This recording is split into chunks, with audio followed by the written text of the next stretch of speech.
है आप सभी का। मैं हूं आपके साथ शांतनु त्रिपाठी। शाम के 5 बज चुके हैं, वक्त सुपर 5 का है। आइए आपको दिखाते हैं 5 बड़ी खबरें।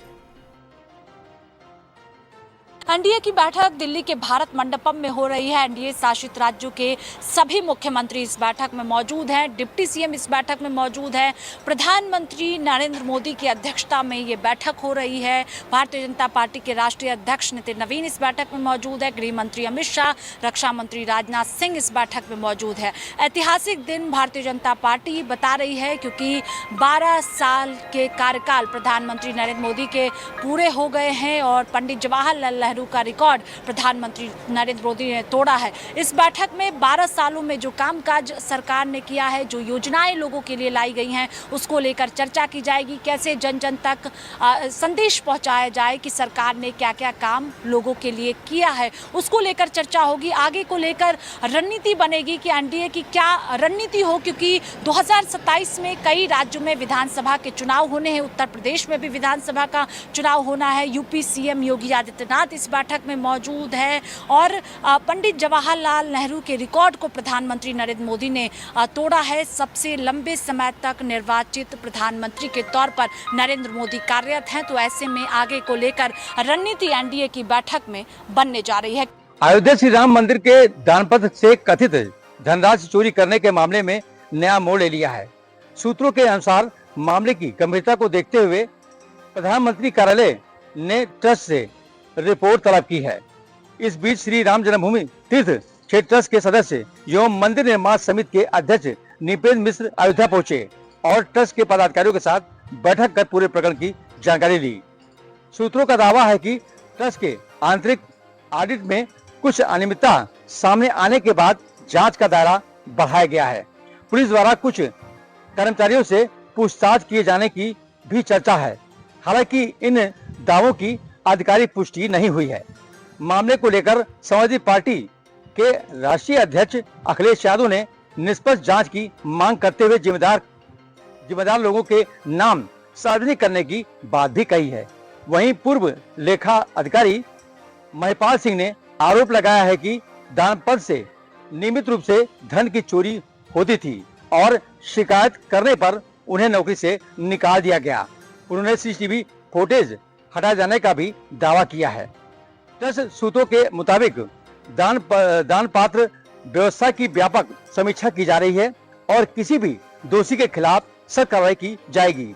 मामले को लेकर के श्रद्धालुओं की निगरानी अब जांच रिपोर्ट पर टिकी हुई है। आपको बता दें कि ये मामला ऐसा है कि सुर्खियों में है और विपक्ष इस पर अपनी रोज प्रतिक्रिया दे रहा है और इसको लेकर के ट्रस्ट के जो पदाधिकारी हैं वो कुछ भी बोलने से मना कर रहे हैं।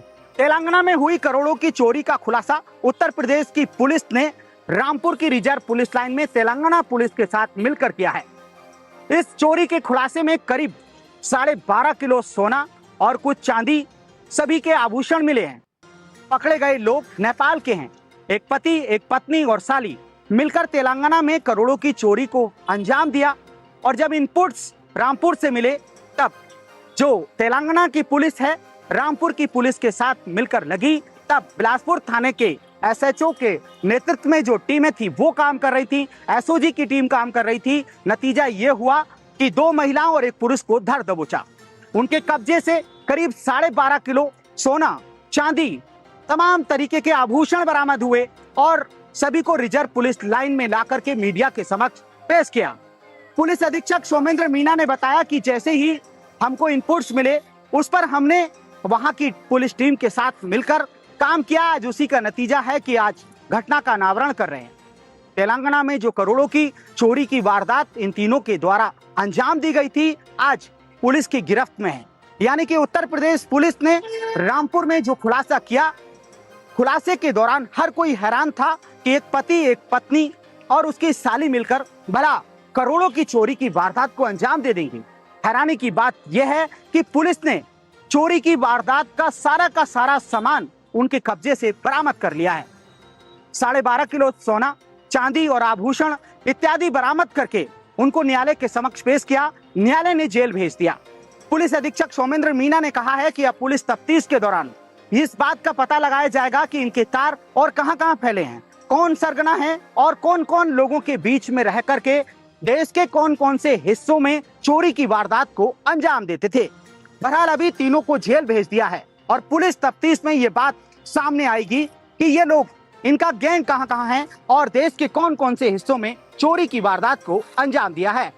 बागपत के बड़ौत इलाके में दिल्ली सहारनपुर नेशनल हाईवे पर डबल मर्डर की एक वारदात सामने आई, जहां हिस्ट्री शीटर वरुण लुहारी ने अपने गैंग के सदस्यों के साथ मिलकर एक व्यापारी पिता पुत्र की गोलियों से भूनकर हत्या कर दी, जिसका सीसीटीवी फुटेज भी सामने आया है। वहीं व्यापारियों ने इस पूरे मामले में कार्रवाई की मांग की है। दरअसल आपको बता दें कि बड़ौत कोतवाली क्षेत्र के दिल्ली सहारनपुर नेशनल हाईवे पर बीते कल एक बड़ी वारदात सामने आई, जहां वरुण लुहारी एक कार में सवार होकर आता है और हाथों में हथियार लेकर एक दुकान में घुस जाता है। वहीं दुकान में बैठे पिता पुत्र पर लगातार फायरिंग करते हुए पिता पुत्र को मौत के घाट उतार देता है। इस पूरे मामले में गुस्साए परिजनों ने नेशनल हाईवे जाम किया और पूरे मामले में कार्रवाई की मांग की। वहीं जब हमला आरोपी मौके से फरार हो गया तो कुछ दूर जाकर ग्रामीणों और राहगीरों ने हिस्ट्री शीटर वरुण लुहारी को पकड़ लिया और पकड़कर वहां उसकी जमकर पिटाई की और उसके कई राउंड गोली भी मारी। वहीं जिला अस्पताल में अरुण लुहारी की मौत हो गई है। इस पूरे मामले में बागपत पुलिस ने मुकदमा दर्ज किया है और हिस्ट्री शीटर वरुण लुहारी के पिता बाबूराम लुहारी को गिरफ्तार कर लिया है।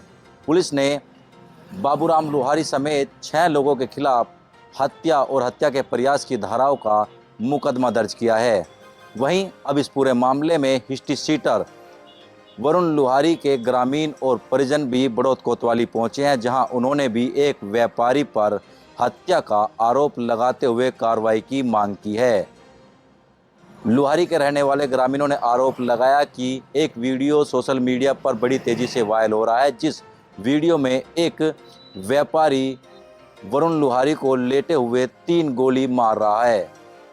वहीं ग्रामीणों का आरोप है कि पुलिस अब मुकदमा दर्ज करने का तो आश्वासन दे रही है, लेकिन आरोपी के खिलाफ मुकदमा दर्ज नहीं कर रही है।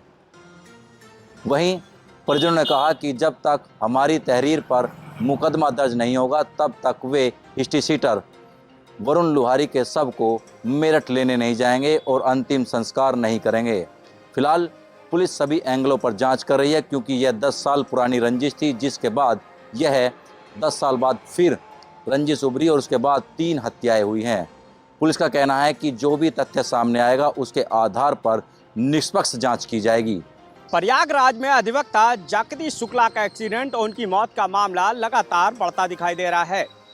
अब एसआरएन हॉस्पिटल के जूनियर डॉक्टर हड़ताल पर चले गए हैं, जिसके चलते इमरजेंसी और ओपीडी सेवाएं पूरी तरह से ठप हो गई हैं। जूनियर डॉक्टर लगातार धरने पर बैठे हैं और ये मांग कर रहे हैं कि डॉक्टर मोनीश को रिहा किया जाए। हालांकि आधिकारिक तौर पर कोई भी पुलिस का अधिकारी ये कहने के लिए तैयार नहीं है कि डॉक्टर मोनीश को गिरफ्तार किया गया है, लेकिन ये बताया जा रहा है कि डॉक्टर मोनीश को रामपुर से गिरफ्तार किया गया है, जिसके बाद से लगातार जो जूनियर डॉक्टर हैं वो हड़ताल पर हैं। और जूनियर डॉक्टरों की हड़ताल के चलते जहां इमरजेंसी सेवाएं ठप हो गई हैं, ओपीडी ठप हो गई है, जिसका सीधे तौर पे जो खामियाजा है वो वहां के तमाम मरीज और तीमारदारों को उठाना पड़ रहा है। बहरहाल देखना होगा कि अब ये विवाद कब तक चलता है और इसका निपटारा कब हो पाएगा।